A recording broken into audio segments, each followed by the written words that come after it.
Hi, welcome to the new lesson of learning music online. In the previous lesson, we were discussing about the advantages of learning music and the purpose of why we do this. Now we're going straight into the learning part. We start with the Western music notations. Now when we talk about the Western music notations, the first thing that you have to know is about the staff lines. The 5 horizontal lines on which the notes sit are called a staff. A staff with no notes on it looks like this. Each line or space on the staff is for its own note. Now the notes represent sound called pitches. Because music employs a set of pitches, the staff acts like a map for the notes, allowing us to hear, read or write them as lower or higher on the staff. And this looks like this. There are other ways to understand this concept, but a specific term called frequency is an apt one to know this. All the notes are placed on the basis of its frequency, up or down, or high or low. Now on a keyboard, the notes are arranged on the English alphabets A to G. In Western music, pitches and notes are specific and have specific names. We use the first 7 letters of our alphabet A through G. Let's look at a standard keyboard. Now, this is a picture of a standard keyboard with the middle register, higher register and the lower registers. Each white key is different from that of the black key. Now, when you look at the keyboard itself, you will easily find that it is a set of black keys which actually repeating over and over again. You see a group of 2 black keys plus a 3, and that set actually repeats over and over again. So that starts from a C and another C comes again with a 2 group. So 2 plus 3 makes a 1 octave of C to C notes. Now another term that you have to know is about the clefs. You may ask, what is a clef? A clef is a symbol that sits at the leftmost side of the staff, specifies which lines and space belong to which notes. In a sense, a clef calibrates or orients the staff to specific notes. The 3 most common clefs are the treble clef, the bass clef, the alto clef, and now the alto clef sign can be altered for a tenor clef too, and the treble and the bass as well, that can be placed at different positions and can call with different names too. But anyway, these 3 clefs are the most common ones. On a keyboard we use only the treble clef. That means the treble clef is used for the right hand, and for the left hand we use the chords. While in case of bass clef,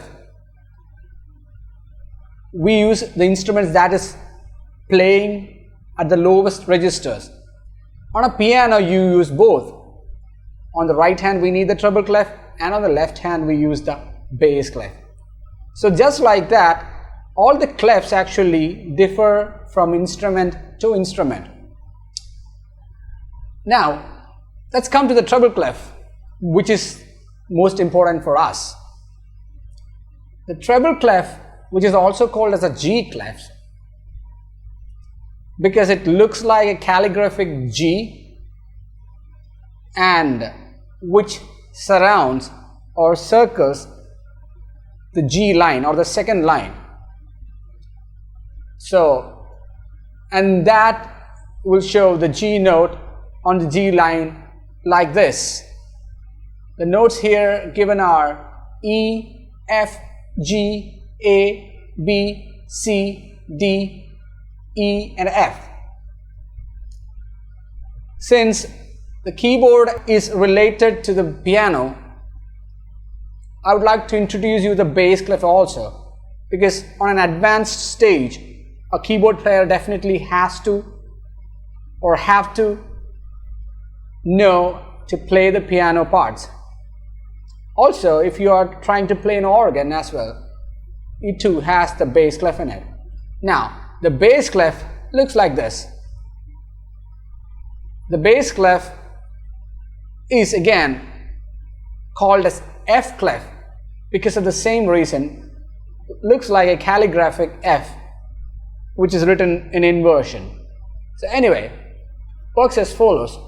The bass clef is given here, and you can go through the notes from starting from the first line G, then comes A on the first space, then B, C, D, E, F, G and A. Alright, so now here, the easy way to understand the clef is, or the F clef, we call as F clef. The reason for calling the F clef is not just only the calligraphic part, rather you see two dots in it, and the two dots are above and below one line which is called as F. So basically that again makes you call the clef as an F clef. So here is the note showing F note on the F line and other notes too. I'm not going into detail of alto clef because that is not required for us, and there are many other clefs too. Once we have learned about how the treble and bass clefs are looking, the next thing we do is the grand staff. Often it is necessary to use notes that are far above the bass clef and far below the treble clef, such as when we use a wide range of instrument like piano, rather than use many ledger lines on one staff, we combine two staffs at once to cover the wider range. When we combine the bass and the treble clefs into a larger staff, we connect them with a line and a brace on the left hand side, which looks like this. This new arrangement or the style is called as the grand staff. The next thing that we have to know is about the notes, and that is one of the most basic elements in music. For an introduction, the notes could be looking like something like this. These are some of the freestanding notes, like we call the semi-breve, minim, crotchet, quaver, semi-quavers. And this is how a note is actually placed on the 5 lines, the staff.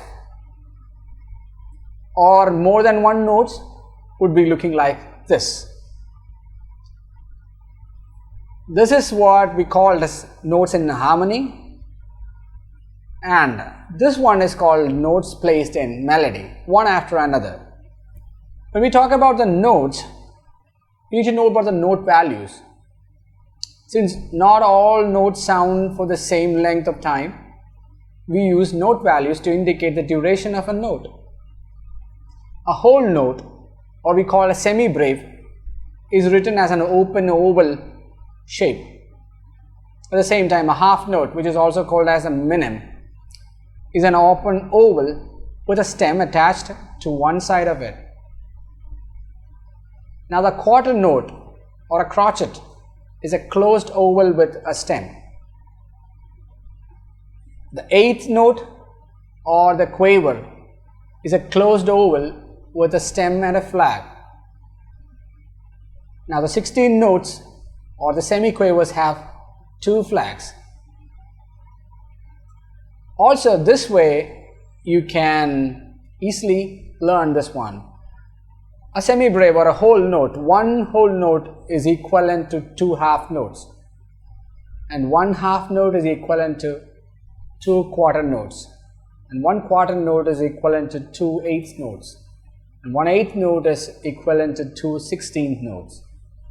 You can use either of the terminology, either in terms of whole, half, quarter, eighth, or you can use semi-breve, minim, crotchet, quaver, semi-quavers, whatever it is. Now, this is a diagram which is a very famous one, which shows how the notes has been divided equally on a music terminology. The topmost note that you see is a semi-breve. Take it as a 4 because it has 4 beats. Now, 4 has 2 plus 2, that makes 2 half notes, which is equivalent to 4 quarter notes, that is 1 plus 1 plus 1 plus 1, and now which is equivalent to 8 quaver notes, and now which is equivalent to 16 semi-quaver notes. So that is a chart that you can find easily to understand how the notes are being subdivided. I want to introduce one more note to you, which is called as augmentation dot, sometimes called as a dotted notes. What does this note does? For example, if you take a note, a minim note or a half note, and put a dot to it on its right side, the value becomes 3. So what does it do? It increases the value to its half. Like if it is a 2-beat note, it adds its half. That means half of 2 is 1, so that 1 is added to it, so that makes a 3 notes, so 3 beats. So a 2-beat dot becomes a 3-beat note. Just like that, a crotchet note or a 1 beat, put a dot to it, it becomes 1.5. So these notes are mostly coming where the music actually enhances to a different level, and on a slightly advanced stage on the lessons, not at the beginning, but as a beginner, knowing the values is very important and you don't get confused at the end. And this is for you. Here is a simple melody for you with the notes we have learned. Please practice it with the Codana app.